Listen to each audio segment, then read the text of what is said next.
Hello बच्चों, कैसे हैं आप सभी। आई होप आप लोग अच्छे होंगे। और आज हम 8 क्लास का हमारा नेक्स्ट चैप्टर स्टार्ट करेंगे बच्चों। वो है हमारा चैप्टर नंबर 2।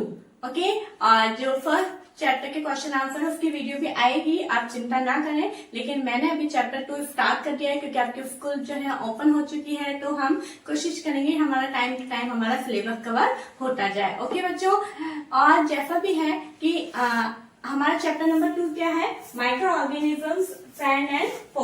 ओके, तो माइक्रो ऑर्गेनिज्म क्या है, आपको कुछ पता है आपको इसके बारे में। देखिए, माइक्रो ऑर्गेनिजम्स को हम बोलते हैं, माइक्रो यानी होता है बहुत ही सूक्ष्म, बहुत ही छोटे। तो माइक्रो ऑर्गेनिजम्स को हम हिंदी में बोलते हैं सूक्ष्म जीव। क्या बोलते हैं बच्चों, सूक्ष्म जीव। ओके, ये हमारा माइक्रो ऑर्गेनिज्म को हम सूक्ष्म जीव बोलते हैं। और ये हमारे कुछ माइक्रो ऑर्गेनिज्म फ्रेंड भी होते हैं, कुछ फो यानी हमारे लिए नुकसानदायक भी होते हैं, कुछ हमारे लिए फ्रेंड जैसे भी ट्रीट करते हैं। वो हम इस चैप्टर के अंदर पूरा अच्छे से डिटेल में माइक्रो ऑर्गेनिजम्स के बारे में पढ़ेंगे। ओके, अभी होते क्या है वो देखेंगे अपन।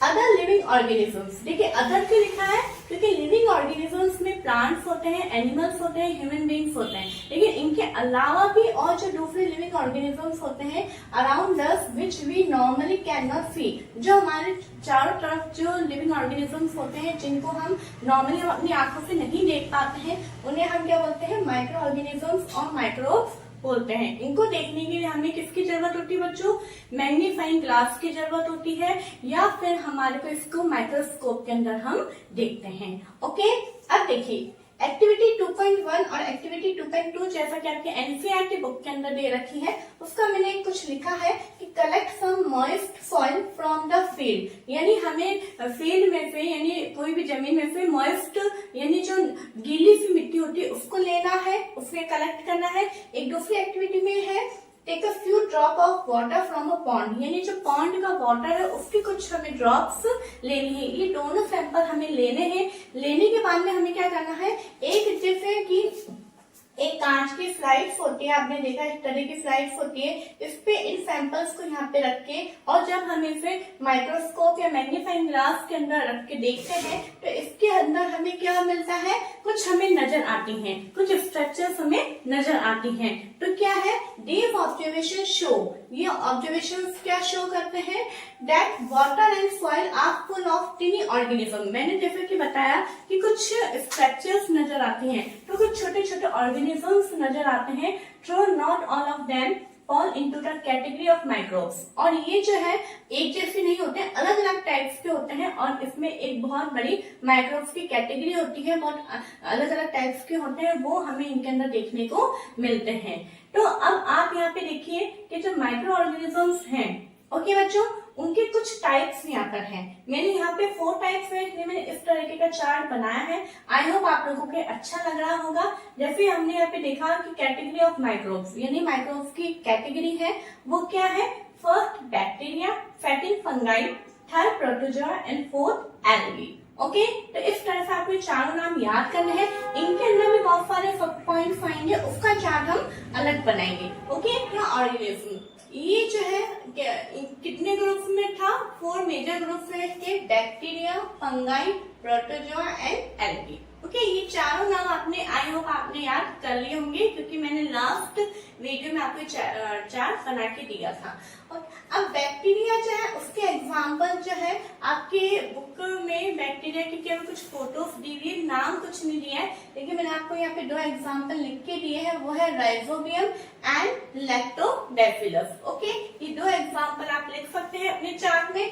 और फंगाई है, जैसे कि यहाँ पे 3 आपके एग्जाम्पल लिखे हुए हैं, ब्रेड मोल्ड, पेनिसिलियम और एस्परजिलस। ओके, प्रोटोजोआ है जैसे कि अमीबा है और पैरामीशियम है, एल्गी है, स्पाइरोगैरा है और क्लेमाइडोमोनास है। ये नाम थोड़े से बच्चों टिपिकल लगते हैं, लेकिन हमें अगर आप स्पेलिंग को थोड़ा सा तोड़ तोड़ के पढ़ोगे तो आपको रीड करने में थोड़ा सा आसानी हो जाएगी। जैसे पेनिसिलियम, एस्परजिलस, ओके, क्लेमाइडोमोनास, इस तरह से आप पढ़ोगे, 1 से 2 बार रीड करोगे तो आपको स्पेलिंग रीड करना आ जाएगी। ओके, तो इस तरह से ये चार्ट बनाने का मकसद ये है कि आपको एग्जाम्पल अच्छे से याद हो जाएंगे। ठीक है, अगर आपसे पूछा जाए give an example of fungi, तो फंगाई के 3 एग्जाम्पल अभी आपकी बुक में है, वो आपको आसानी से याद हो जाएंगे।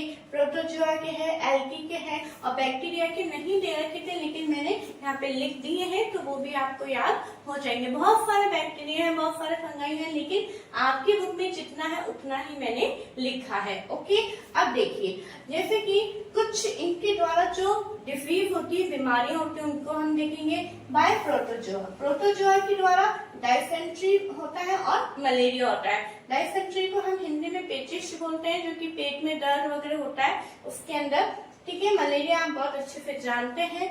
बैक्टीरिया के द्वारा क्या होता है, टाइफाइड होता है, ट्यूबरकुलोसिस होता है। ट्यूबरकुलोसिस को शॉर्ट फॉर्म में टीबी भी बोला जाता है। ओके, तो ये भी डिफीज जो है आपकी बुक में दी हुई थी, तो मैंने इसको इस तरह से लिखा है। देखो बच्चों, पैराग्राफ में लिखा हुआ होता है तो वो याद करने में थोड़ा सा मुश्किल होता है, लेकिन जब आप इसको इस तरह से लिखोगे तो आपको आसानी से याद हो जाएगी। ठीक है, अब आगे देखते हैं हम। अब आता है हमारा वायरस।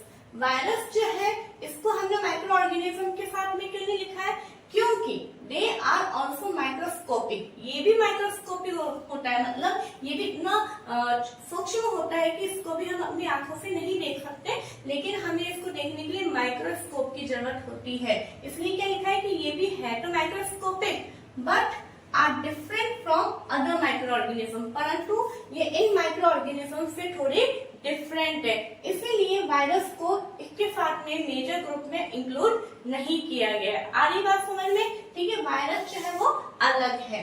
अब they reproduce only inside the cell of the host organism. Virus की कंडीशन है कि अगर इसको अपने अंदर ग्रोथ करनी है तो इसको जब ये रिप्रोड्यूस इसको करना है तो कहाँ होगा, कोई भी होस्ट होगा उसकी कोशिका के अंदर, उसके सेल के अंदर जाके ये मतलब अपने आप को रिप्रोड्यूस करेगा। जैसे कि हम कोविड के टाइम में हम देखते थे, हम किसी के कांटेक्ट में नहीं आते थे। क्यों? क्योंकि जो वायरस है वो उसको कुछ चाहिए, अगर वो किसी के कांटेक्ट में आया तभी वो अपने आप में ग्रोथ करता है। ठीक है, अब ये जो होस्ट है वो कुछ भी हो सकता है, प्लांट, एनिमल, कुछ भी, और अदर ऑर्गेनिज्म भी हो सकते हैं। ओके, अब इसके द्वारा कुछ कॉमन डिसीज है, जैसे कि कोल्ड है, ओके, इन्फ्लुएंजा जिसको हम फ्लू यानी बुखार भी बोलते हैं, कफ है, ये किसके कारण होती है, वायरस के कारण होती है। अब जैसे सीरियस डिसीज यानी बहुत ज्यादा भयानक जो बीमारियां वो कौन कौन सी है, पोलियो है और चिकन पॉक्स है। ओके, चिकन पॉक्स जिसे हम आता भी बोलते हैं, और पोलियो जो है आपने देखा है कई लोग जो है अलग अलग उनके कई हाथों में होता है, किसी के पैरों में होता है, तो अगर एक बार ये पोलियो हो जाता है तो फिर हमें इसका कोई ट्रीटमेंट नहीं है। इसलिए यहाँ पे मैं एक बात और कहना चाहूंगी कि हम देखते हैं मतलब जो छोटे बच्चे होते हैं उनको पोलियो की दवाई पिलाई जाती है। तो जब भी पोलियो का अभियान चलाया जाता है, और अगर आपको नॉलेज है और आपके अगर सराउंडिंग में कोई छोटे बच्चे हैं, नॉन में कोई छोटे बच्चे हैं, तो प्लीज आप उन्हें जरूर से बताया करें कि आज पोलियो की दवाई पिलाई जाएगी और आप उन्हें लेकर जाएं। ओके, क्योंकि अगर पोलियो की ड्रॉप नहीं दी जाती है तो उसके अंदर पोलियो का वायरस आने का पूरा डर रहता है, और एक बार अगर वायरस अटैक कर लेता है तो उसकी पूरी लाइफ स्पॉइल हो जाती है। ओके बच्चों, अब हम देखेंगे हमारा नेक्स्ट टॉपिक है where do micro organisms live. Okay, where do micro organism live, यानी माइक्रो ऑर्गेनिज्म कहाँ रहते हैं। ठीक है, जो माइक्रो ऑर्गेनिज्म है वो 2 टाइप्स के होते हैं, सिंगल सेल और मल्टी सेल, यानी एक कोशिका के भी माइक्रो ऑर्गेनिजम्स होते हैं, और मल्टी सेल यानी बहुत सारी कोशिकाओं के भी माइक्रो ऑर्गेनिजम्स होते हैं। जैसे कि यहाँ मैंने कुछ एग्जाम्पल लिखा है, जो सिंगल सेल माइक्रो ऑर्गेनिज्म होते हैं, जैसे कि bacteria, algae and protozoa. Okay, कौन कौन से, बैक्टीरिया, एल्गी एंड प्रोटोजोआ। यहाँ पे है एल्गी एंड फंगाई। अब आप सोच रहे हो दो जगह एल्गी, तो कुछ एल्गी सिंगल सेल है और कुछ एल्गी जो है वो मल्टी सेल है। ओके, अब यहाँ पर है कि ये रहते कहाँ है ना। हम और ऑर्गेनिजम्स को देखते हैं, कैट है, डॉग है, काउ है, बफेलो है, सबके शेल्टर्स होते हैं, लेकिन माइक्रो ऑर्गेनिजम्स कहाँ रहते हैं उसके बारे में हम देखेंगे। They live all type of environment, ये सभी प्रकार के एनवायरमेंट में रहते हैं, जैसे कि आइस टू हॉट यानी ठंडे से गर्म की तरफ, है ना, डेजर्ट टू मार्शी लैंड, इन रेगिस्तान से मार्शी लैंड तक सभी इलाकों में सभी एनवायरमेंट के अंदर ये पाए जाते हैं। ओके, फिर और कहा जाता है ये inside the bodies of animals and humans, जैसा कि हमने देखा था कि जो वायरस है वो कहाँ पर रिप्रोड्यूस होता है, कहाँ अपने आप में ग्रोथ करता है, वो होस्ट की सेल कोशिका के अंदर रहते हैं, और कोशिका हमारी बॉडी के अंदर होगी, ठीक है। इसीलिए ये कहाँ पे रहता है, ये एनिमल्स और उसके अंदर ह्यूमन भी इंक्लूड है, उसके अंदर रह के वो अपना शेल्टर लेता है, ठीक है। सम ग्रो ऑन अदर ऑर्गेनिज्म, कुछ माइक्रो ऑर्गेनिज्म जो है दूसरे ऑर्गेनिजम्स के ऊपर रहते हैं, अदर एक्सिस्ट फ्रीली, और कुछ माइक्रो ऑर्गेनिज्म जो है वो फ्री रहते हैं, यानी मुक्त अवस्था में इधर से उधर दौड़ते रहते हैं। Making of curd and bread, यानी कर्ड यानी दही और ब्रेड जो है बनाने में माइक्रो ऑर्गेनिजम्स किस तरह से हमारी हेल्प करते हैं वो हम देखेंगे। ओके, द बैक्टीरियम लैक्टोबैसिलस, कौन सा बैक्टीरिया, हमें ये तो पता है कि हम बैक्टीरिया हेल्प करता है, लेकिन आपको यहाँ पे ये बात याद करनी है, कौन सा बैक्टीरिया, लैक्टोबैसिलस बैक्टीरिया जो है वो promotes the formation of curd, वो क्या करता है, कर्ड के फॉर्मेशन को प्रमोट करता है यानी बढ़ाता है। ओके, अब देखिए जो लैक्टोबैसिलस है वो नाम याद करने के लिए आपको एक ट्रिक बताती हूँ, जैसे कि कर्ड जो है वो किससे बनता है, मिल्क है, मिल्क से कर्ड बनता है। ओके, मिल्क में कौन सी शुगर, ये जो मैं अभी बताने चाह रही हूँ आपकी बुक में मेंशन नहीं है, लेकिन मैं आपको एक्स्ट्रा नॉलेज के लिए थोड़ा सा बता रही हूँ, है ना। कौन सी शुगर पाई जाती है मिल्क में, lactose sugar. Okay, lactose sugar milk के अंदर प्रेजेंट होती है और ये कन्वर्ट होती है लैक्टिक एसिड में, काय में कन्वर्ट होता है, लैक्टिक एसिड में। दही का टेस्ट थोड़ा खट्टा होता है, क्यों, किस कारण से, एसिड के कारण से। तो अब आप यहाँ पे तीनों चीजों को एक साथ बोल के याद कर सकते हैं, लैक्टोज शुगर को लैक्टोबैसिलस लैक्टिक एसिड में कन्वर्ट करता है, ठीक है। ये याद करने का एक बहुत ही अच्छा तरीका है ताकि आप एकदम भूल जाओ, क्योंकि बहुत सारे बैक्टीरिया इन सबके नाम आपको इस चैप्टर में पढ़ने को मिलेंगे, तो आप याद रख सकते हैं कि मिल्क में लैक्टोज शुगर होती है और दही के अंदर लैक्टिक एसिड होता है। तो जो लैक्टोज शुगर है वो लैक्टोबैसिलस बैक्टीरिया के द्वारा लैक्टिक एसिड के अंदर कन्वर्ट कर दिया जाता है। ओके बच्चों, ये आप एक नोट बना के लिख लीजिएगा। It multiplies in milk and convert it into curd, ये क्या करते हैं, ग्रोथ करते हैं। जैसे कि एक बैक्टीरिया आया है, फॉर एग्जाम्पल ये मिल्क है, मिल्क के अंदर हमने थोड़ा सा अपन कर्ड ऐड करते हैं, तो जो थोड़ा सा कर्ड है उसके अंदर हो सकता है दो फिर इतने से बैक्टीरिया हो। अब ये क्या करते हैं, ग्रोथ करते हैं, ग्रोथ कर करके ये क्या करते हैं, मल्टीप्लाइज यानी गुणात्मक वृद्धि करते हैं, और गुणात्मक वृद्धि करके ये जो है पूरे मिल्क को काइन कन्वर्ट कर देते हैं, कर्ड के अंदर कन्वर्ट कर देते हैं। Okay, an important ingredient of रवा idlis and bhaturas is curd. हम देखते हैं, हम इडली, डोसा, भटूरा ये सब खाते हैं, है ना, ठीक है। तो इसके अंदर जो मेन इम्पोर्टेंट इंग्रेडिएंट है वो क्या है, कर्ड। कर्ड क्यों है, क्योंकि यहाँ पे क्वेश्चन ये बनता है कि इडली एंड भटूरास के अंदर कर्ड इम्पोर्टेंट इंग्रेडिएंट के रूप में क्यों लिया जाता है, तो क्योंकि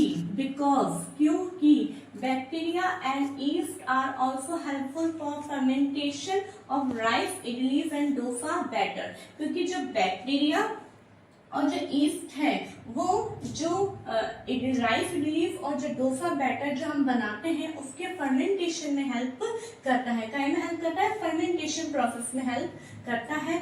east reproduce rapidly and produce carbon dioxide. East जो है वो रैपिडली यानी लगातार जो है वो ग्रोथ कर रहे होते हैं, और करने के दौरान रेस्पिरेशन वो कर रहे होते हैं। हर एक ऑर्गेनिज्म रेस्पिरेशन करेगा, ठीक है।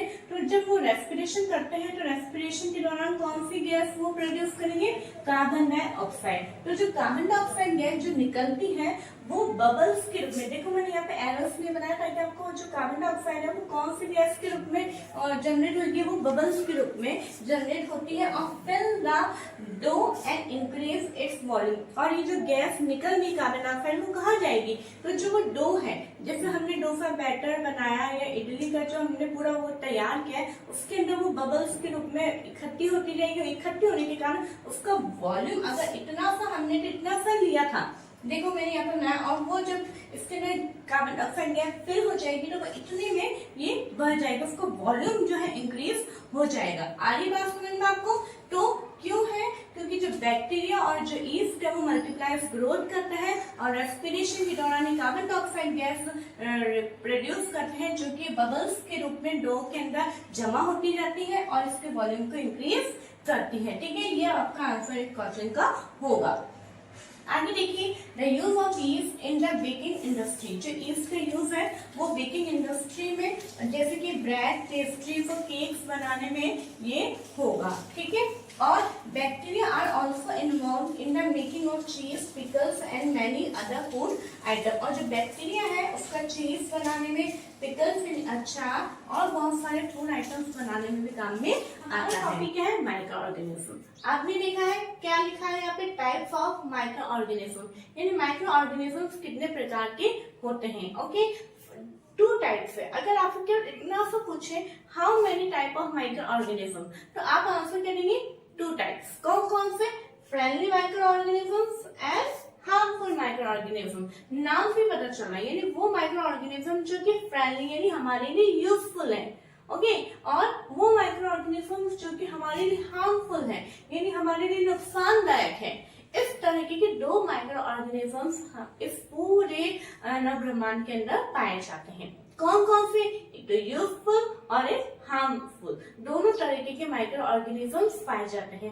अब ये जो माइक्रो ऑर्गेनिजम्स हैं वो इस, जैसे कि मैंने बताया, पूरे अर्थ के ऊपर पाए जाते हैं। तो अर्थ के अंदर जितने भी लिविंग बींग्स हैं, चाहे वो ह्यूमन हो, चाहे वो एनिमल्स हो, चाहे प्लांट हो, चाहे कोई भी हो, चाहे अदर माइक्रो ऑर्गेनिजम्स हो, एक माइक्रो ऑर्गेनिज्म दूसरे माइक्रो ऑर्गेनिज्म को भी इफेक्ट डालता है। तो वो कैसे इफेक्ट डालेगा, कौन से माइक्रो ऑर्गेनिज्म हमारे लिए अच्छे हैं, है ना, वो हमारे लिए क्या हेल्प करते हैं कि हम उन्हें फ्रेंडली माइक्रो ऑर्गेनिज्म कह रहे हैं, और वो हमारे लिए क्या नुकसान हमें देते हैं, क्या हमारी हानि करते हैं जो हम उन्हें हार्मफुल माइक्रो ऑर्गेनिज्म कह रहे हैं। तो इस तरीके से दोनों चीजों को हमें देखना है।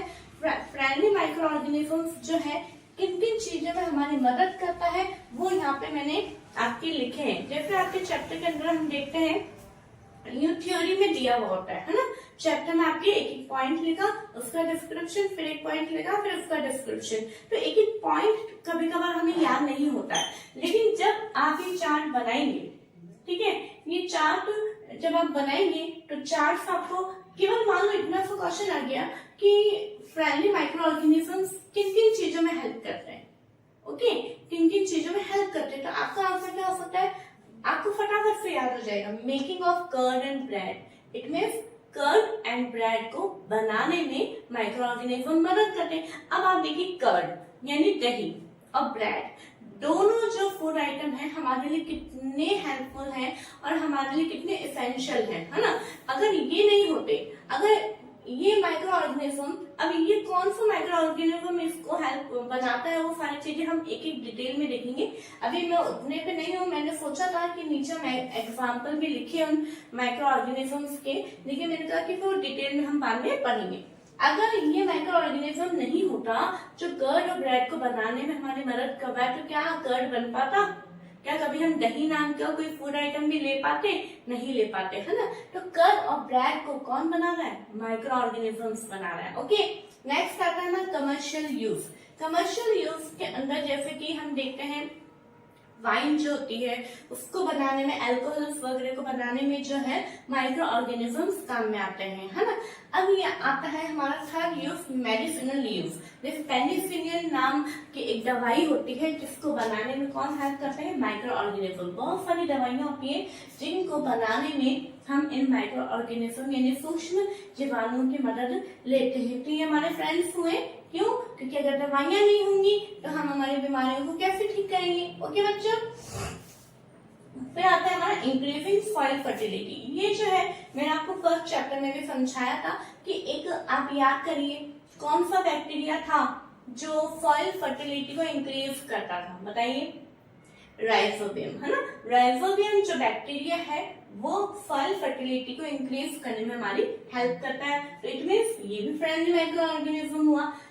फिफ्थ पॉइंट है हमारा क्लीनिंग द एनवायरनमेंट। ये जो माइक्रो ऑर्गेनिजम्स हैं वो हमारे एनवायरनमेंट को क्लीन करने में हेल्प करते हैं। कैसे? आप देखते हैं जितनी इतनी गंदगी, कचरा, garbage, dead and decaying matters जो है पूरी अर्थ के ऊपर रहते हैं, अगर उनको स्क्वेंजर्स ना खाए, ठीक है, अगर माइक्रो ऑर्गेनिज्म उनको ना खाए, उनका यूज ना ले, तो ये हमारी जो पूरी अर्थ उस पर चारों तरफ क्या होगी? गंदगी होगी। तो इस तरह से आपसे ये पूछा जाए फ्रेंडली माइक्रो ऑर्गेनिजम्स जो है कौन से 5 फंक्शंस करते हैं, तो आप ये 5 फंक्शन आपको अब याद करने में प्रॉब्लम नहीं होगी। ओके, मुझे पूरा यकीन है कि जब आप इस तरह से लिखेंगे तो आपको बिल्कुल भी प्रॉब्लम नहीं होगी और याद करने में बहुत ही आसानी होगी। ओके बच्चों, अब आता है हमारा हार्मफुल माइक्रो ऑर्गेनिज्म, जहाँ पे कुछ फायदा है तो कुछ नुकसान भी है। ओके, तो ऐसे कौन से माइक्रो ऑर्गेनिजम्स हैं और जो वो काई में नुकसान हमें देते हैं वो हम देखेंगे। फर्स्ट है हमारा डिजीज कॉजिंग इन ह्यूमंस, यानी कुछ माइक्रो ऑर्गेनिज्म ऐसे हैं जिनके कारण ह्यूमंस के अंदर भी बीमारियां होती है, जैसे कि चिकन पॉक्स है, ट्यूबरकुलोसिस है ना, कोविड है। कोविड को तो हम कोई नहीं भूल सकते, है बहुत सारी, चिकन पॉक्स है, पोलियो है, हेपेटाइटिस बी है। ये सारी जो बीमारियां हैं वो किसके कारण होती है? Harmful micro organism. ओके, है ना, इसके बारे में भी हम डिटेल में देखेंगे। नेक्स्ट आता है हमारा डिजीज कॉजिंग इन एनिमल्स, यानी जंतुओं के अंदर भी बहुत सारी बीमारियां होती है। अभी जैसे आपने देखा था कि काउ यानी गाय के अंदर एक बीमारी हो गई थी, बहुत सारे उनके फफोले हो गए थे। तो इस तरीके के जानवरों के अंदर भी बहुत सारी बीमारियां होती है, वो भी किसके कारण? हार्मफुल माइक्रो ऑर्गेनिज्म के कारण होती है। ऐसे ही प्लांट के अंदर भी होती है। प्लांट के अंदर जैसे अपन देखते हैं नींबू वगैरह में होता है रस्ट ऑफ व्हीट, है ना, गेहूं के अंदर रोग लग जाता है, भिंडी के अंदर लग जाता है, मोज़ेक डिसीज जिसको बोलते हैं। ठीक है, और फिर हमारा लास्ट आता है फूड पॉइजनिंग। ठीक है, क्या है हमारा? Food poisoning. फूड पॉइजनिंग का नाम आप जानते ही हैं, कुछ भी अगर हमारे खाने में गलत आ जाता है तो उसकी वजह से हमारा पेट खराब हो जाता है, और अगर इसको टाइम पे इसका ट्रीटमेंट नहीं किया गया तो वह अंत में डेथ भी हो जाती है। तो आई होप बच्चों आपको ये चार्ट समझ में आया होगा। ये चार्ट समझ में आया है आपको? अगर आपको अच्छा लगा है ये मेथड, ये मेरा पढ़ाने का तरीका अगर आपको अच्छा लगता है तो प्लीज आप एक बार कमेंट बॉक्स में आप जरूर से लिखिए कि हाँ ये तरीका आपको अच्छा लग रहा है ना, ताकि मैं और इनोवेटिव आइडियाज आपके सामने लेकर आऊं।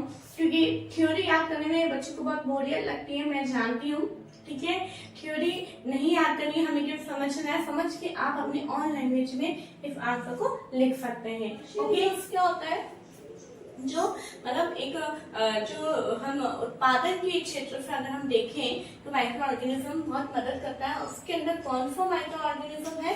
सबसे इम्पोर्टेंट बात ये है ईस्ट। ओके, ये आपको याद रखने वाली बात है कि east is used for the large scale production of alcohol, wine and acetic acid. जो ईस्ट है वो किसके प्रोडक्शन में मदद करता है? Alcohol, wine and acetic acid. Acetic acid को हम आम लैंग्वेज में क्या बोलते हैं? विनेगर बोलते हैं। ओके, तो इसके प्रोडक्शन में कौन सा माइक्रो ऑर्गेनिज्म हेल्प करता है? ईस्ट हेल्प करता है। ओके, देखो जो बच्चा आपकी जो थ्योरी दे रखी है बुक में, मैंने उसको एक तरीके से, ये हमेशा मैं ये बात बोलती हूँ कि मैं थ्योरी पे एडवर्टाइज नहीं लिखती हूँ। शायद आप लोगों को ऐसा लगता है मैंने थ्योरी लिखा है तो मैंने बस बुक की थ्योरी पे लिख दिया, नहीं। मैं थ्योरी को अलग तरीके से लिखती हूँ ताकि उस तरीके से आप अपने एग्जाम के अंदर भी आंसर फ्रेमिंग कर सकते हैं। ओके, तो मैंने क्यों लिखा है कि ईस्ट इज यूज्ड, क्यों?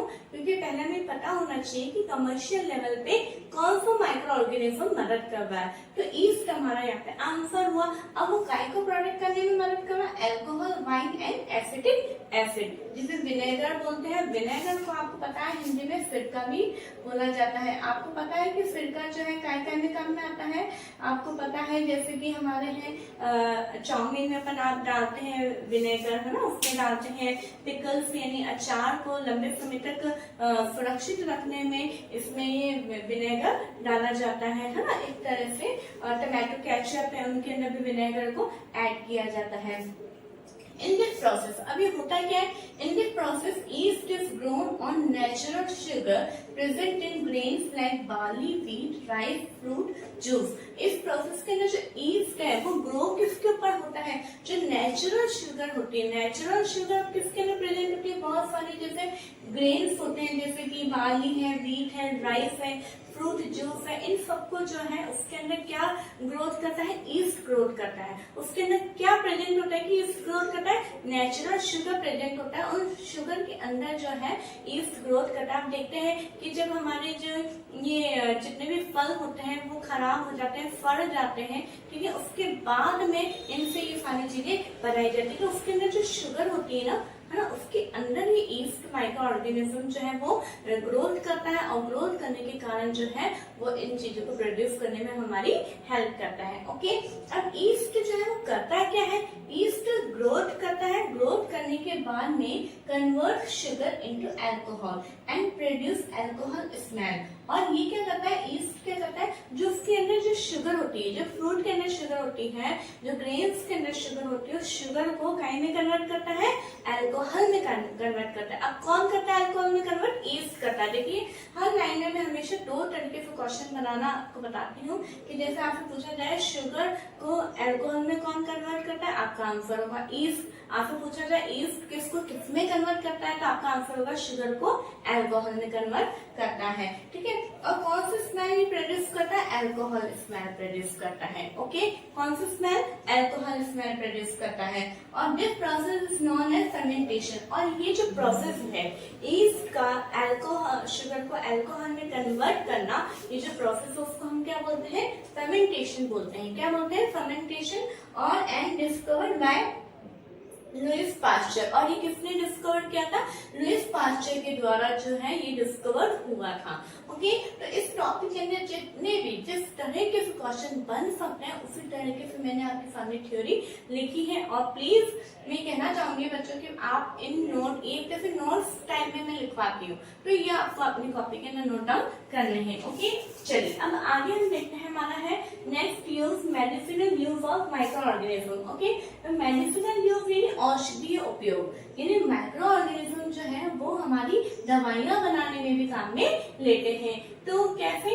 सम मेडिसिन, कुछ मेडिसिन जैसे कि स्ट्रेप्टोमाइसिन, ये नाम आपको एज इट इज याद करने होंगे, थोड़े टिपिकल लगते हैं लेकिन हो जाएंगे, है ना। स्ट्रेप्टोमाइसिन, टेट्रासाइक्लिन, इरिथ्रोमाइसिन, पेनिसिलिन, आप और एंटीबायोटिक्स, ये जितने भी सारे मेडिसिन हैं उनको हम क्या बोलते हैं? एंटीबायोटिक्स बोलते हैं। क्या बोलते हैं बच्चों? एंटीबायोटिक्स बोलते हैं। Which are made from fungi and bacteria.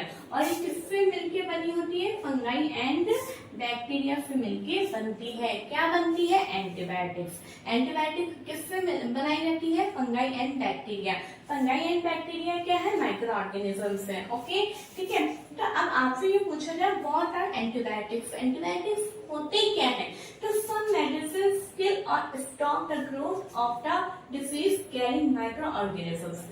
कुछ मेडिसिन ऐसी होती हैं जो कि हमारी बॉडी के अंदर, है ना, वो माइक्रो ऑर्गेनिज्म जो कि डिसीज कैरिंग होते हैं, यानी जो हमें इन्फेक्टेड कर रहे होते हैं, जो हमें बीमार कर रहे होंगे, जो हमारे हेल्थ के लिए हार्मफुल है, उन माइक्रो ऑर्गेनिजम्स को किल करती है और उन्हें उनकी ग्रोथ करने से उनको रोकती है। उन मेडिसिन को हम क्या बोलते हैं? एंटीबायोटिक्स। और ये एंटीबायोटिक्स को कौन बना रहा है?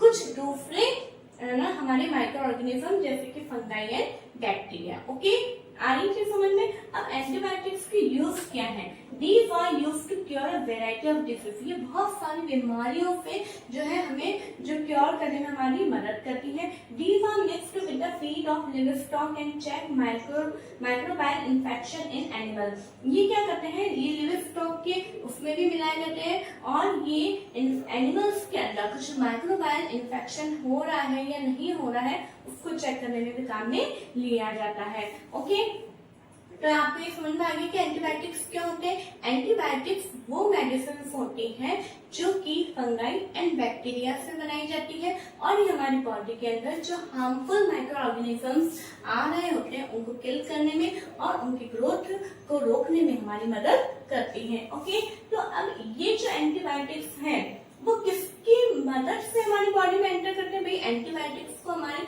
बॉडी के अंदर होंगे, वो बॉडी के अंदर हम एंटर करवाएंगे तभी वो हमारी बॉडी के इन्फेक्शन को कम करेंगे, है ना। तो वो है वैक्सीन के द्वारा ये हमारी बॉडी के इन्फेक्शन बॉडी के अंदर एंटर करवाए जाते हैं। तो वैक्सीन क्या होता है, देखो आपके बुक में कोई पर्टिकुलर वैक्सीन की डेफिनेशन नहीं दी हुई है, लेकिन मैं फिर भी आपको यहाँ पे एक वैक्सीन की डेफिनेशन मैं आपको बता रही हूँ। A vaccine is defined as any substance which is used to stimulate the production of antibodies, in turn providing immunity against one or a few diseases. एक वैक्सीन को हम ऐसे डिफाइन कर सकते हैं कि एक ऐसे सब्सटेंस है कुछ ये जो हमारे बॉडी के अंदर एंटीबॉडीज को प्रोड्यूस करने में, स्टिमुलेट करने में उनको यूज में आते हैं और ये हमारी बॉडी की इम्यूनिटी पावर को भी बढ़ाते हैं और कुछ डिसीज से ये हमारे को रोकथाम करते हैं, है ना। मतलब क्या है, एक जो वैक्सीन है वो ऐसे पदार्थ है कि जो हमारी बॉडी के अंदर इम्यूनिटी पावर को बढ़ाते हैं और एंटीबॉडीज का प्रोडक्शन करते हैं। अब एंटीबॉडीज क्या होती है, एंटीबॉडीज वो पदार्थ होते हैं जो हमारी बॉडी के अंदर, है ना, इन्फेक्शन से लड़ने के लिए अपने आप जो है जनरेट हो जाती है कुछ चीजें, उन्हें हम एंटीबॉडीज बोलते हैं। ओके बच्चों, अब जैसे कि बहुत सारे febrile disease like cholera, tuberculosis, smallpox and hepatitis can be prevented by vaccination. अब कुछ बीमारियों के यहाँ पे नाम है जो कि किससे रोकथाम की जा सकती है, वैक्सीनेशन के द्वारा। आपने देखा होगा आपके घर में कुछ छोटे बच्चे होंगे या आपके नेबर के अंदर देखा होगा, आपके रिलेटिव्स में देखा होगा कि छोटे छोटे बच्चे जो न्यू बॉर्न बेबी होते हैं, कुछ है ना 2 से 3 साल तक उन बच्चों का जो है वैक्सीनेशन होता रहता है, टीके लगते रहते टाइम टू टाइम। क्यों?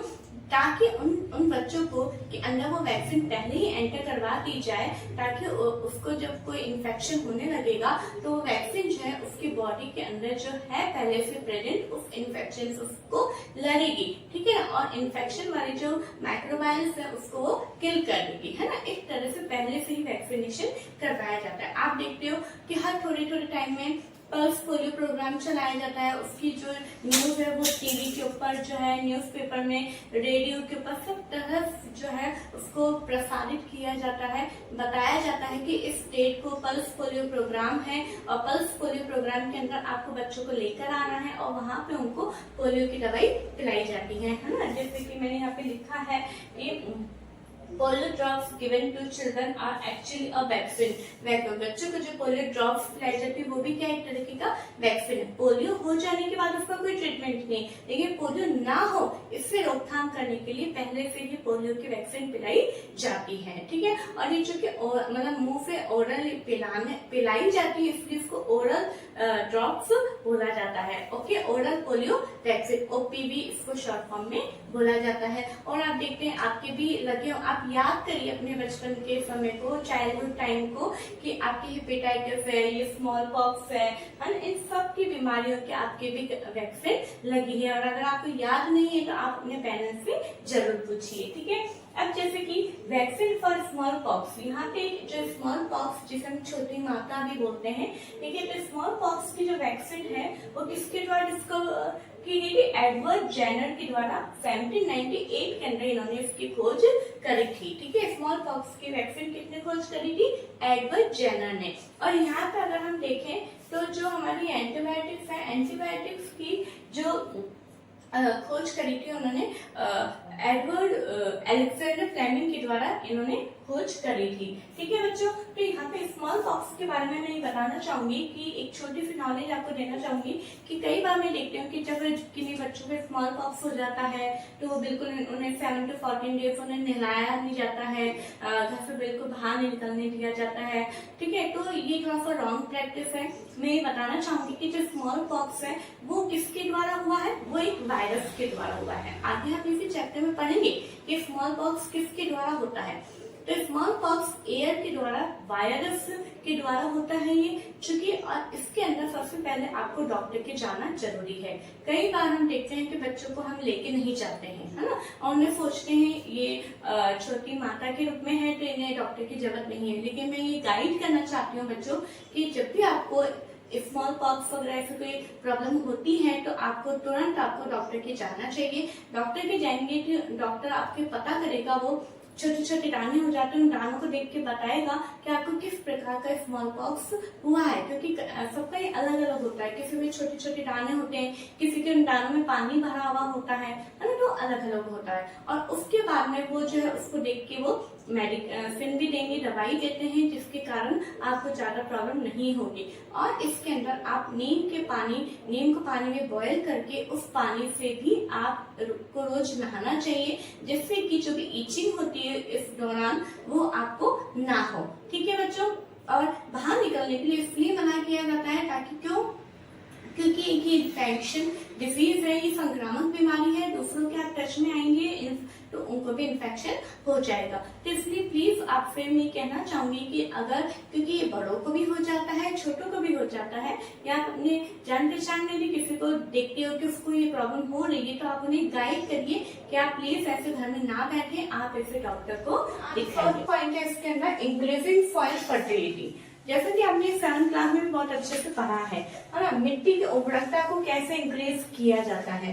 तो सम बैक्टीरिया, कुछ बैक्टीरिया जैसे कि राइजोबियम, अभी आपकी बुक में नहीं लिखा होता लेकिन मैंने लिखा है, कुछ बैक्टीरिया जैसे कि rhizobium are able to fix nitrogen from the atmosphere to enrich soil with nitrogen and increase its fertility।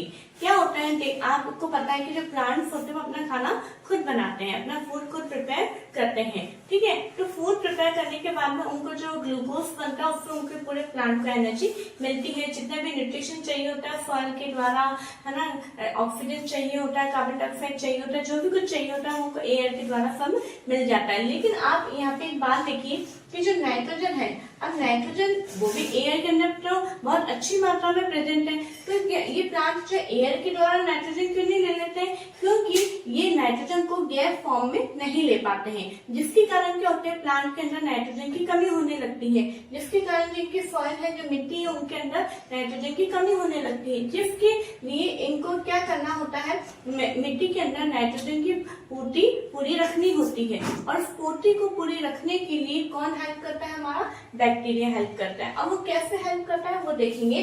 जैसे कि इसके अंदर आपने देखा है क्रॉप रोटेशन मेथड हम एक अपनाते हैं। क्रॉप रोटेशन मेथड जो होता है वो हमारा कि एक साल हमने वीट को बो दिया, दूसरे साल हमने बार्ली को, फिर तीसरे साल हमने लेग्यूमिनस प्लांट को हमें बोना होता है। लेग्यूमिनस प्लांट क्या होते हैं, जितने भी फलीदार दालों के जो पौधे होते हैं उन्हें हम बोलते हैं लेग्यूमिनस प्लांट, जैसे कि फर्स्ट चैप्टर में आपने पढ़ा है। तो लेग्यूमिनस प्लांट के अंदर जो है इन प्लांट्स की जो रूट्स होती हैं, इन रूट्स के अंदर रूट नोड्यूल्स होती है, यानी इनकी जड़ों के अंदर कुछ गांठें प्रेजेंट होती है, उन गांठों के अंदर ये बैक्टीरिया रहता है, ठीक है। अब यहाँ पे एक सिम्बायोसिस रिलेशनशिप भी हमें देखने को मिल रहा है, ठीक है। तो ये जो सिम्बायोसिस रिलेशनशिप हो रहा है उसके अंदर ये जो बैक्टीरिया को तो शेल्टर चाहिए, ठीक है, बैक्टीरिया इनके अंदर रहता है, शेल्टर लेता है, लेकिन इसके एवज में बैक्टीरिया क्या करता है, ये जो एटमॉस्फेयर की जो नाइट्रोजन है, इस नाइट्रोजन को नाइट्रोजन के कंपाउंड्स में कन्वर्ट कर देता है, फॉर एग्जांपल नाइट्रेट, और कंपाउंड को कन्वर्ट करके उससे ये मिट्टी के अंदर मिक्स हो जाता है। फिर जब हम पानी देते हैं, पानी के अंदर ये मिट्टी में जितने भी न्यूट्रिएंट्स होते हैं प्लस नाइट्रेट कंपाउंड, वो ये रूट जो है, रूट्स इनको एब्जॉर्ब कर लेते हैं, और एब्जॉर्ब करने के बाद में क्या होता है, उस पूरे प्लांट को हमारे को नाइट्रोजन मिल जाता है। इस तरीके से ये माइक्रो ऑर्गेनिज्म जो है सॉइल फर्टिलिटी को इंक्रीज करने में भी हमारी हेल्प करती है। चूंकि ये इसमें मदद करते हैं, इसलिए इन माइक्रोब्स को, these microbes are commonly called biological nitrogen fixer, क्योंकि नाइट्रोजन की पूर्ति को पूरा करने में हेल्प करते हैं, इसलिए इनको क्या बोला जाता है, नाइट्रोजन फिक्सर भी बोला जाता है। ओके बच्चों, अब इसी के साथ हमारा नेक्स्ट टॉपिक आता है क्लीनिंग द एनवायरनमेंट, यानी हमारे एनवायरनमेंट को क्लीन करने में भी ये माइक्रो ऑर्गेनिज्म हेल्प करते हैं। कैसे करते हैं वो देखिए। We see large amount of dead organic matter in the form of decaying plants and sometimes dead animals on the ground. कई बार हमने देखा है कि बहुत सारे डिकेइंग प्लांट्स यानी मरे हुए, सड़े गले प्लांट्स प्रोडक्ट है ना, और जितने भी मरे हुए जानवर हैं वो हम ग्राउंड के ऊपर पड़े हुए उनको देखा है ना। अब we find that they disappear after time, कुछ टाइम बाद हमें वो नजर नहीं आते हैं, गायब नजर आते हैं, because the microbes decompose dead organic waste of plants and animals converting them into simple substances। क्यों गायब हो जाते हैं? क्योंकि जो माइक्रोब्स होते हैं वो उनको डेड ऑर्गेनिक वेस्ट को डिकम्पोज करते हैं, डिकम्पोज करने के बाद में वो उनको सिंपल सबस्टेंस में कन्वर्ट कर देते हैं। ठीक है, सिंपल सबस्टेंस जो होते हैं ये सिंपल सबस्टेंस वापस प्लांट्स और एनिमल्स के द्वारा काम में आते हैं, जिन्हें हम क्या बोलते हैं? मैन्योर काम में बोलते हैं। मैन्योर के बारे में भी फर्स्ट चैप्टर में अपन ने बहुत अच्छे से पढ़ा है, वही यहाँ पे बात आ रही है। ठीक है, तो यहाँ पे हमने माइक्रो ऑर्गेनिजम्स के 2 यूज और देखे हैं, और इसी के साथ में यूजफुल माइक्रो ऑर्गेनिजम्स का टॉपिक आज खत्म होता है। इसका पूरा चार्ट अपन ने बनाया है, अगर आपने नहीं बनाया तो प्लीज आप बना लीजिएगा, क्योंकि कभी कभार केवल यही पूछ लिया जाता है कि जो माइक्रो ऑर्गेनिजम्स है वो किन किन फील्ड में वो हमारे लिए यूजफुल होते हैं। तो प्लीज आप इनका चार्ट बना के आप इन्हें याद कर सकते हैं। ये इस तरीके से जो मैंने बनाया है, या अभी इस वाले टॉपिक में आपके बुक में नहीं दिया हुआ था, लेकिन मैंने फिर भी आपको समझाने के लिए, ताकि आपको याद आ जाए इस डायग्राम को देखते हुए कुछ कि कैसे नाइट्रोजन फिक्सर होता है इस तरह से, तो वो आपको समझ में आ जाए। ओके है ना। जो पहली बार विजिट कर रहे हैं मैं उनको बताना चाहती हूँ कि हमारा चैप्टर 2 अभी चल रहा है। ठीक है, माइक्रो ऑर्गेनिजम्स फ्रेंड एंड फो, ये चल रहा है। अब हमारा, जैसे कि मैंने बताया कि हार्मफुल माइक्रो ऑर्गेनिजम्स हमारा आज का टॉपिक है। तो हार्मफुल माइक्रो ऑर्गेनिजम्स जो हैं वो किन किन के अंदर डिजीज कॉज करते हैं? तो वो है ह्यूमन बीइंग के अंदर। फर्स्ट है हमारा ह्यूमन बीइंग, सेकंड है हमारा प्लांट, एंड थर्ड हमारा है एनिमल्स। ओके, जो हार्मफुल माइक्रो ऑर्गेनिजम्स है उन्होंने किसी भी लिविंग बीइंग को नहीं छोड़ा है। ह्यूमन बीइंग को भी वो मतलब उनके लिए भी हार्मफुल है, प्लांट्स के लिए भी है और एनिमल्स के लिए भी है। ओके बच्चों, अब आप यहाँ पे एक चीज देखिए कि सबसे पहले जो है हम किसके बारे में पढ़ेंगे? ह्यूमन बीइंग के बारे में पढ़ेंगे कि ह्यूमन बीइंग के अंदर जो ये माइक्रो ऑर्गेनिजम्स होते हैं वो किस तरह से परेशान करते हैं, किस तरह से हम हार्मफुल होते हैं, वो देखेंगे। ओके, सबसे पहले फर्स्ट हमने डेफिनेशन लिखी है पैथोजेंस। पैथोजेंस क्या होते हैं? Such disease causing microorganisms are called pathogens. क्योंकि हमने क्या बोला है कि माइक्रो ऑर्गेनिजम्स यूजफुल भी होते हैं और हार्मफुल भी होते हैं। तो वो माइक्रो ऑर्गेनिजम्स जो कि डिजीज कॉज करते हैं, यानी कोई ना कोई बीमारी पैदा करते हैं, उन माइक्रो ऑर्गेनिजम्स को क्या बोलते हैं? सबसे पहले तो पैथोजेंस बोलते हैं। क्योंकि ये एक माइक्रो ऑर्गेनिज्म जो एक वर्ड है वो अपने आप में एक बहुत बड़ी रेंज है, बहुत बड़ी वेराइटी, इसमें बहुत अलग अलग तरीके के माइक्रोब्स होते हैं। लेकिन तो हम हर एक माइक्रो ऑर्गेनिज्म को एक ही वर्ड से तो नहीं बोल सकते, है ना। इसलिए वो माइक्रो ऑर्गेनिज्म जो कि डिजीज कॉज करते हैं उनको हम क्या बोलते हैं? पैथोजेंस बोलते हैं। क्या बोलते हैं बच्चों? पैथोजेंस। ठीक है, अब ये जो पैथोजेंस है ना, ये माइक्रो ऑर्गेनिज्म हमारी बॉडी में कैसे एंटर करते हैं? तो pathogens enter our body through air, water and food. ठीक है, एयर के द्वारा। अब एयर के द्वारा कैसे होते हैं? जैसे कि अगर आप कोई व्यक्ति है, जैसे हम देखते हैं क्लास के अंदर किसी बच्चे को खांसी हो रहा है या जुकाम हो रहा है, तो ठीक है, तो जब उसको है ना वो छींक आती है उसको, तो जो उसकी जो वाटर ड्रॉपलेट्स होती है वो एयर के अंदर स्प्रेड हो जाती है, और वही एयर हम ब्रीथ कर रहे हैं, है ना। आप समझिए, वही एयर हम क्या कर रहे हैं? हम वही एयर ब्रीथ कर रहे हैं। तो वो जो एयर के अंदर इन्फेक्टेड वाटर ड्रॉपलेट्स प्रेजेंट है, वो वाटर ड्रॉपलेट्स हमारे अंदर भी आ जाएंगी। तो इस तरह से एयर के द्वारा जो है वो हमें मतलब इन्फेक्ट करता है। ठीक है, एक है वाटर, हम कॉन्टामिनेटेड वाटर हम पी लेते हैं, गंदा पानी हमारे अंदर पीने में आ जाता है, तो उससे भी हमारे को बीमारियां होती है। और कॉन्टामिनेटेड फूड अगर हम खा लेते हैं, दूषित भोजन अगर हम ले लेते हैं, तो भी हमें बीमारियां होती है। ओके, तो सबसे पहले आपको ये पता होना चाहिए कि जो पैथोजेंस है वो 3 वेज से हमारे बॉडी के अंदर एंटर करते हैं। ओके, अब है ना एक कम्युनिकेबल डिजीज होती है। ये कम्युनिकेबल डिजीज को हम हिंदी में क्या बोलते हैं? संक्रामक बीमारी। क्या बोलते हैं? संक्रामक बीमारी या संक्रामक रोग इज परफेक्ट मीनिंग। ठीक है, संक्रामक रोग। अब ये क्या होते हैं? Microbial disease that can spread from an infected person to a healthy person. जो मैंने अभी थोड़ी जस्ट मिनट बिफोर मैंने आपको एग्जांपल दिया है कि अगर कोई जुकाम होता है और आप जो है उसके संपर्क में आते हैं और आप उससे जो आपको भी फिर जुकाम हो जाता है, तो ऐसे मतलब जो डिजीज जो कि एक इन्फेक्टेड पर्सन से हेल्दी पर्सन में स्प्रेड होती है, किनके द्वारा? एयर के द्वारा, वाटर के द्वारा, फूड के द्वारा और फिजिकल कांटेक्ट के द्वारा, यानी शारीरिक संपर्क के द्वारा जो फैलते हैं उन्हें हम क्या बोलते हैं? कम्युनिकेबल डिजीज बोलते हैं। जैसे कि एग्जांपल है चॉलेरा या फिर कोल्ड। ठीक है, आप देखते हैं जैसे स्मॉल पॉक्स हो जाता है, चिकन पॉक्स हो जाता है, उसके अंदर अपन देखते हैं बिल्कुल दूर रहा जाता है। क्यों? क्योंकि वो भी एक कम्युनिकेबल डिजीज है। ऐसी कंडीशन में मैं यहाँ पे रुक के थोड़ा सा आपको गाइड करना चाहूंगी कि जब आपको पता है कि हमारे घर में भी या हमारे नेबर में या हमारे क्लास के अंदर कोई बच्चा इन्फेक्टेड हो रहा है, कोई भी व्यक्ति इन्फेक्टेड हो रहा है, चाहे उसे फीवर हो, चाहे उसे खांसी की प्रॉब्लम हो, चाहे उसे जुकाम हो, किसी भी तरीके से अगर वो इन्फेक्टेड हो रहा है तो हमें उसकी किसी भी चीज को यूज में नहीं लेना है। ठीक है, हमें उसके वाटर बॉटल को यूज में नहीं लेना है, हमें उसके खाने को शेयर नहीं करना है, हमें उसके कपड़े भी काम में नहीं लेने हैं। घर में जैसे हम एक दूसरे के कुछ अगर चीज हैंकी हो गया है तो हैंकी भी हमें काम में नहीं लेना है। ठीक है, और सब चीजें टॉवल्स वगैरह सब चीजें जो है बिल्कुल सेपरेट होनी चाहिए। ठीक है, तो क्यों? ताकि हम उसके अंदर जो इन्फेक्शन से है उससे हम अपना प्रिकॉशन रख सकें। ओके, तो ये इन सब चीजों का आपको अपना पर्सनली ध्यान रखना है। ओके बच्चों, तो आई होप आपको समझ में आ गया होगा कि कम्युनिकेबल डिजीज क्या होती है। यही पे ही एक और मैं इसका जस्ट अपोजिट होता है नॉन कम्युनिकेबल डिजीज, असंक्रामक रोग, जो कि किसी के मतलब इन्फेक्टेड पर्सन से हेल्दी पर्सन के अंदर इन्फेक्शन नहीं फैलता है। ठीक है, उसको हम बोलते हैं नॉन कम्युनिकेबल डिजीज। जैसे कि हो गया है हमारा पोलियो।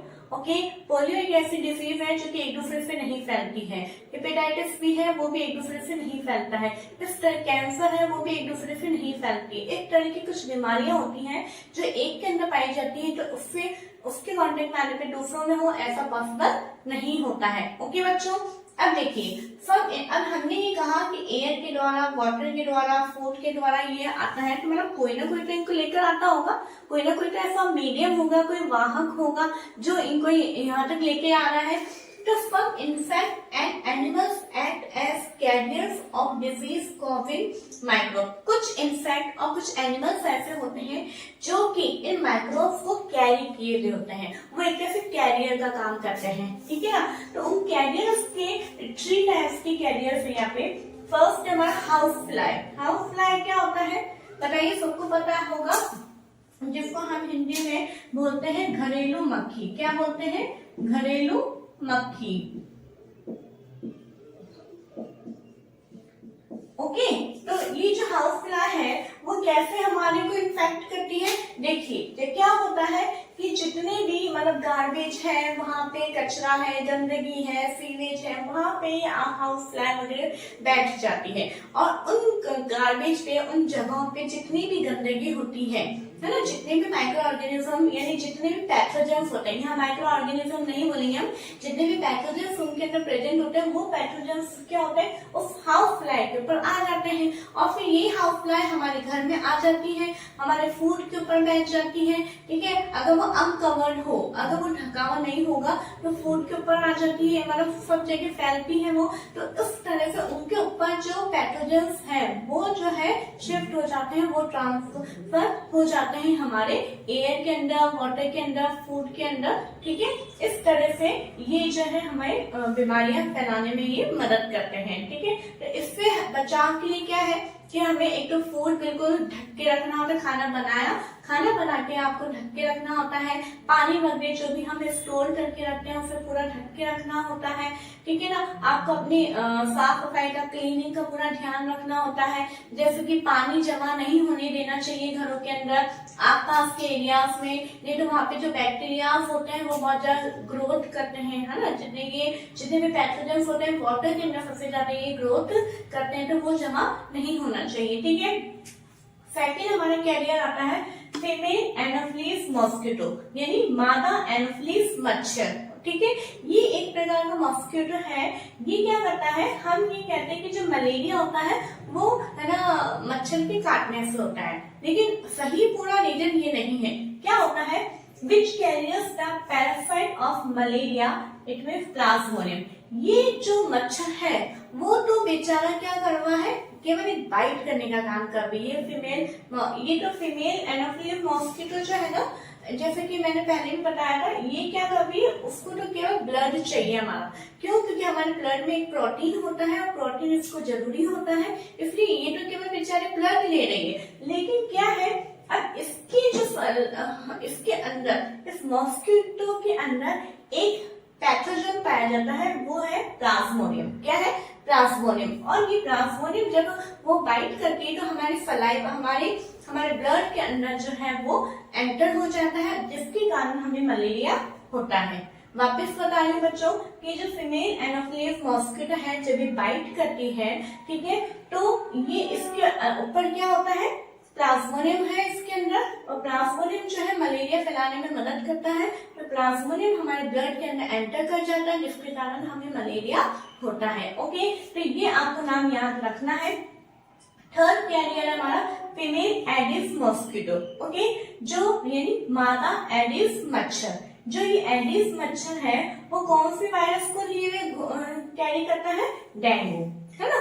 ओके, डेंगू वायरस जो हमें डेंगू फीवर हो जाता है वो डेंगू वायरस की मदद से ही होता है। लेकिन डेंगू वायरस को कैरी कौन करता है, फीमेल एडिस मॉस्किटो।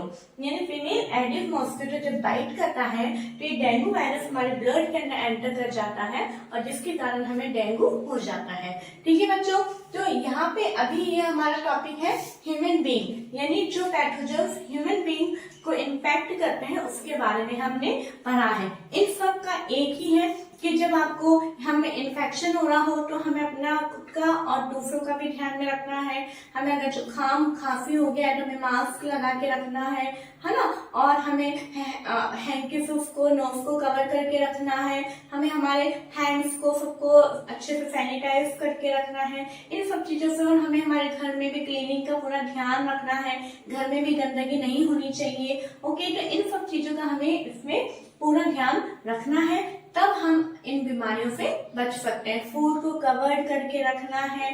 ओके, अब इसके आगे अब आप एक स्क्रीनशॉट ले लीजिए, क्योंकि अब मैं आपको प्लांट और एनिमल इन दोनों का भी आगे बताने जा रही हूँ। ठीक है,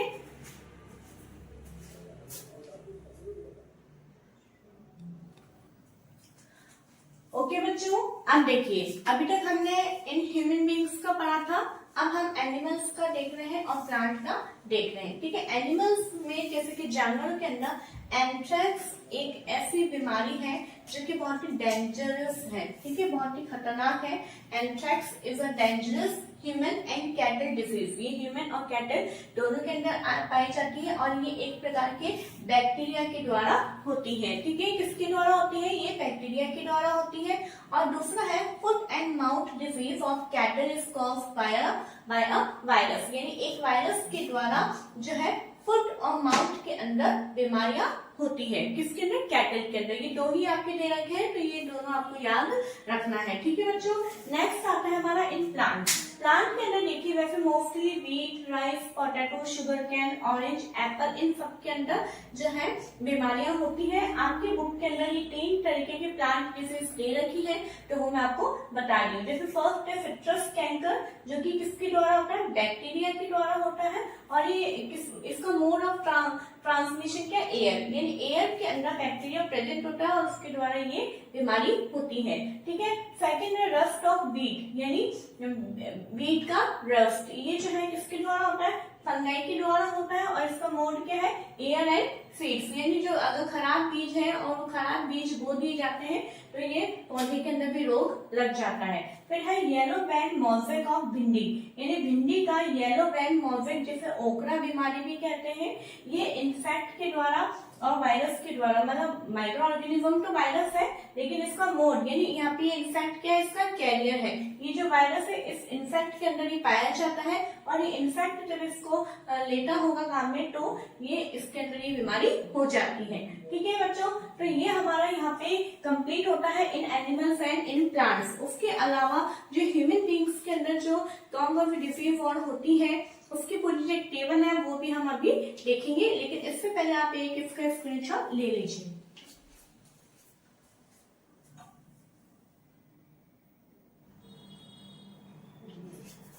ओके बच्चों, अब हम देखेंगे एनिमल कि जितने ह्यूमन बीइंग के अंदर जितनी भी डिजीज है उसके बारे में हम पूरा डिटेल में, जो कि आपकी ये टेबल आपकी बुक में एज इट इज बनी हुई है, उसको मैंने यहाँ पे बनाया है ताकि मैं आपको ये एक्सप्लेन कर सकूं। जैसे देखिए, tuberculosis, measles, chicken pox and polio, ये सारी जो डिजीज है वो किसके द्वारा, ट्यूबरकुलोसिस किसके द्वारा होता है, बैक्टीरिया के द्वारा, और मोड ऑफ ट्रांसमिशन क्या है, एयर। ठीक है, मीजल्स जो है वायरस के द्वारा होता है और ये भी एयर है इसका मोड, और चिकन पॉक्स ये भी वायरस के द्वारा होता है और इसका जो मोड है वो एयर और कांटेक्ट। ठीक है, यानी किसी के आप कांटेक्ट में आ गए हो तो उसके द्वारा भी ये होता है।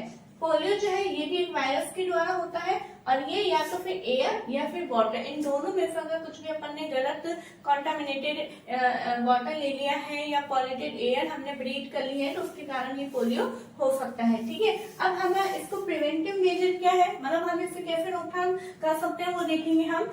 Keep the patient in complete isolation, अगर ये प्रॉब्लम हो रही है तो पेशेंट को पूरी तरीके से आइसोलेट करके रखना होता है, यानी उसको अलग रखना है हमें, है ना। जैसे कि मैंने चिकन पॉक्स, स्मॉल पॉक्स के बारे में मैंने बताया था कि आपको एक दूसरे के कांटेक्ट में नहीं आना है। ठीक है, keep the personal belongings of the patient away from those of the others, और जितने भी जो रिश्तेदार वगैरह हैं उन सबको भी जो हमारे मिलने वाले उनको इनसे दूर रखना है। Vaccination to be given at age, और जो इनकी सुइटेबल एज होती है उसके ऊपर इनको वैक्सीनेशन दिया जाना जरूरी है। जैसे कि पोलियो एक एग्जांपल है, आप देखते हैं हर थोड़े थोड़े महीने के अंदर जो है पोलियो की दवाई पिलाई जाती है, पोलियो अभियान चलाया जाता है। ठीक है, क्यों, क्योंकि पोलियो जो है जैसे 5 साल तक जो है बच्चों को पोलियो की ड्रॉप्स पिलाई जाती है। ये इन सब मेजर्स का, चिकन पॉक्स का, इन सब का जो है वैक्सीन जब बच्चा का जन्म होता है उसके थोड़े थोड़े टाइम में इनका एक ड्यूरेशन बना होता है। कोई इंजेक्शन जैसे कि 1 महीने बाद दिया जाता है, कोई वैक्सीन 3 महीने का गैप होता है, कोई 5 महीने का, तो इस तरह से उनका पूरा कार्ड बनता है, उसके अनुसार ये वैक्सीनेशन देना बहुत ही जरूरी है। ठीक है, अब हमारा नेक्स्ट आता है चॉलेरा। चॉलेरा जो है वो किसके द्वारा होता है, बैक्टीरिया माइक्रो ऑर्गेनिज्म के द्वारा होता है, और ये बैक्टीरिया जो है किसके द्वारा फैलता है, मतलब अंदर एंटर होता है वाटर या फिर फूड के द्वारा। ठीक है, ऐसे जो टाइफाइड है, टाइफाइड भी बैक्टीरिया के द्वारा होता है और ये बैक्टीरिया भी वाटर के द्वारा अंदर एंटर करता है। अब इसका प्रिवेंटिव मेजर क्या है वो देखिए, मेंटेन पर्सनल हाइजीन। ये सारी चीजें अभी मैं थोड़ी देर पहले ही आपको सबको समझा चुकी थी कि हमें पर्सनल हाइजीन का बहुत ध्यान रखना है। हमें जो है खाना खाने से पहले बाद में हमें हैंड वॉश करने हैं। ठीक है, और उसके अलावा हमें अपनी चीजों का ध्यान रखना है। हमें पानी पीते समय ध्यान रखना है कि हम कहीं कुछ गलत पानी तो नहीं पी रहे हैं, है ना। अपने को रोज हमें नहाना चाहिए। ठीक है, इस तरह से हमारा पर्सनल हाइजीन को हमें ध्यान रखना है। एंड गुड सैनिटरी हैबिट्स, ये मैंने आपको बता ही दिया है। कंज्यूम प्रॉपर्ली कुक्ड फूड, और जो हम खाना खा रहे हो पूरी तरह से अच्छे से पका हुआ होना चाहिए, खराब खाना नहीं खाना है। एंड ड्रिंक बॉइल्ड वाटर, और हमें पानी कैसे पीना है, बॉइल्ड वाटर, यानी पानी को उबाल के पीना है।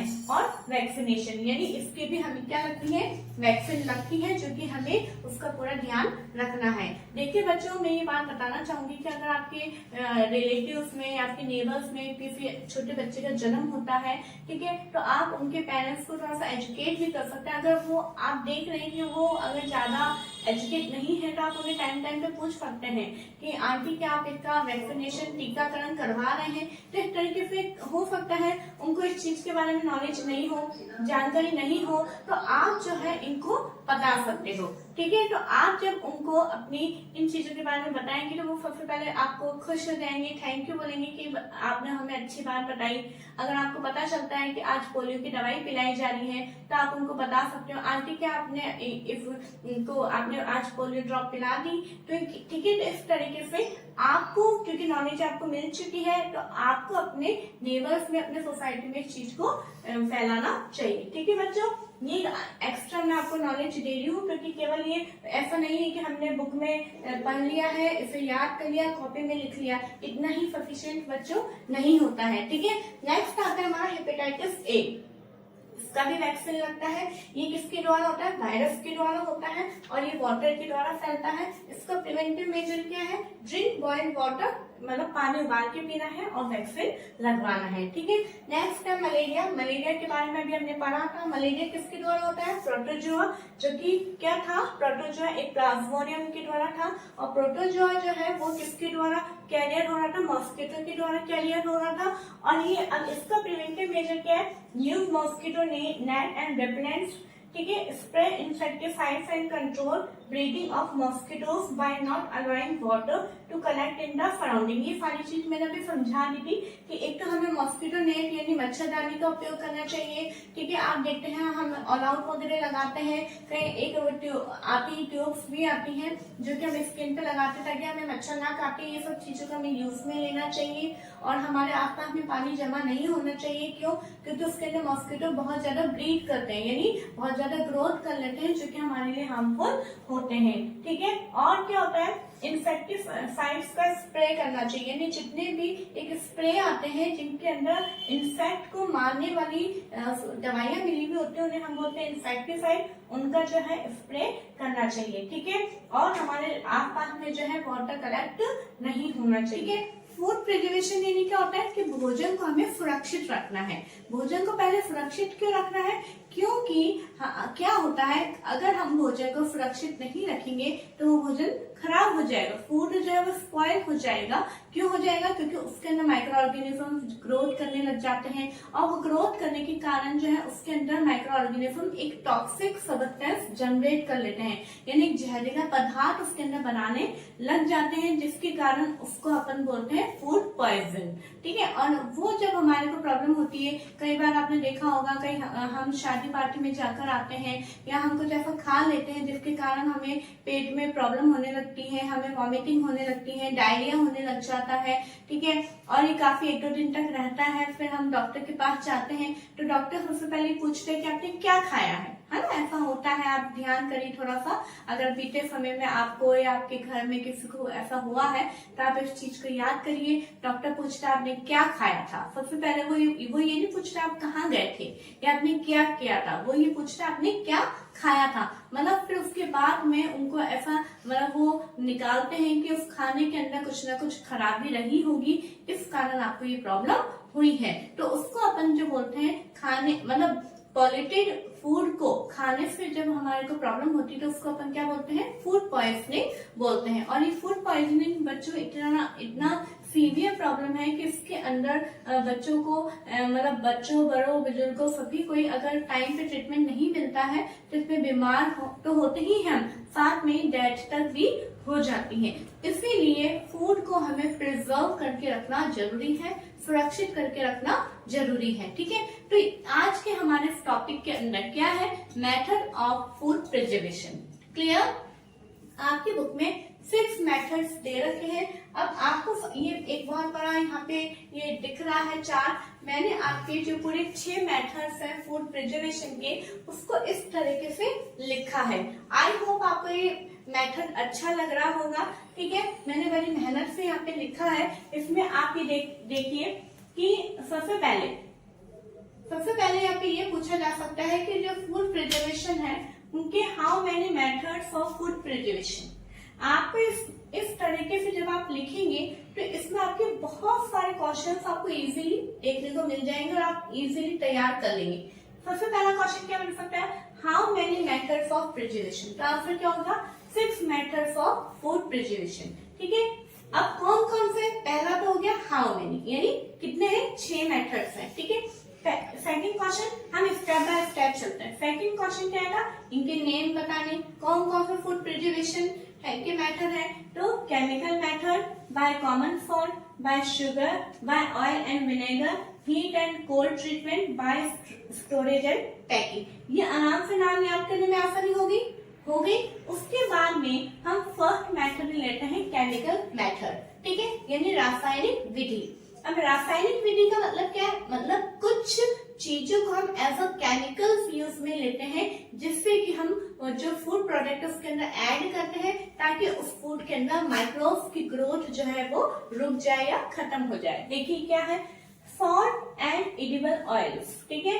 सॉल्ट और जितने भी एडिबल ऑयल्स यानी क्या होते हैं खाने योग्य तेल, ठीक है, are the chemicals called preservative. ये एक केमिकल्स है कुछ और जिन्हें क्या बोला गया है, प्रिजर्वेटिव्स बोला गया, यानी जो मतलब फूड को प्रिजर्व करने के काम में आते हैं उन केमिकल्स को क्या बोला जाता है, प्रिजर्वेटिव्स बोला जाता है। अब यहाँ पे दो और केमिकल के नाम है, sodium benzoate and sodium metabisulphide.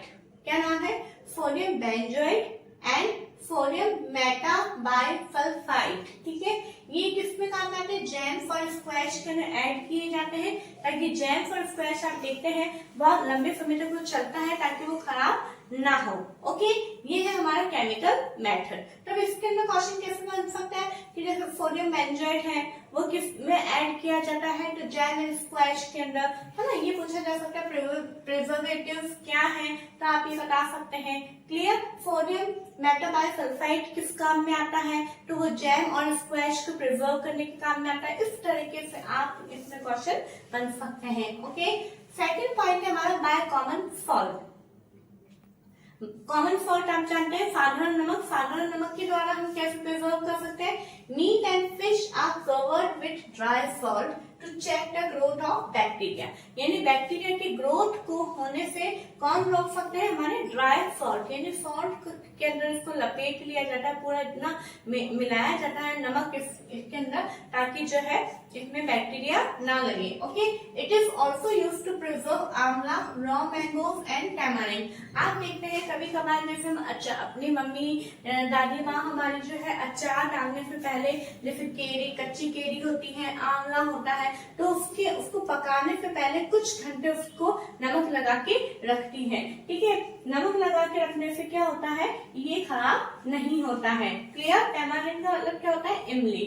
Clear, next हमारा मेथड आता है बाय शुगर। शुगर के द्वारा क्या होता है, sugar reduces the moisture content which inhibits the growth of bacteria which spoil food. Sugar का क्या काम होता है कि जो फूड के अंदर जितना भी मॉइस्चर होता है और उस मॉइस्चर के कारण बैक्टीरिया की जो ग्रोथ हो सकती है उस ग्रोथ को इनहिबिट करता है sugar.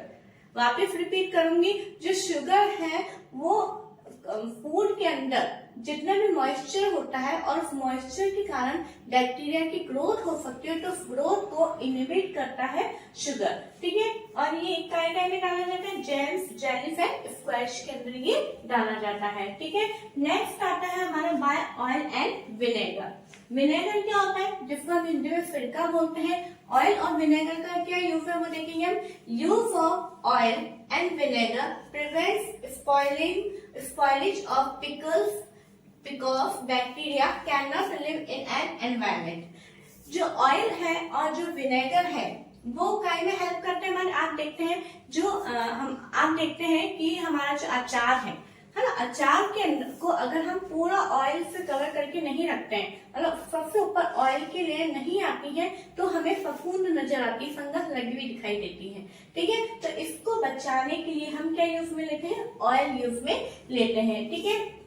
Vegetable, fruit, fish and meat are preserved by this method। Okay, यहाँ पे ये पूछ लिया जा सकता है कि मीट जो है वो किसके द्वारा प्रिजर्व किया जा सकता है, तो बाय ऑयल एंड विनेगर भी ले सकते हैं आप एंड बाय कॉमन सॉल्ट भी ले सकते हैं। ओके बच्चों, नेक्स्ट आता है हमारा हीट एंड कोल्ड ट्रीटमेंट, यानी भोजन को, फूड समझता है उसको गर्म करना और एकदम ठंडा रखने से भी हम फूड को खराब होने से बचा सकते हैं। जैसे फॉर एग्जांपल मिल्क है, आप देखते हैं बाजार से मिल्क लाते हैं आप, है ना, मिल्क को लाते हैं आप क्या करते हैं, उसे गर्म करते हैं। क्यों गर्म करते हैं, ताकि वो खराब ना हो। फिर उसके बाद जब वो ठंडा हो जाता है तो हम उसे फ्रिज में रखते हैं।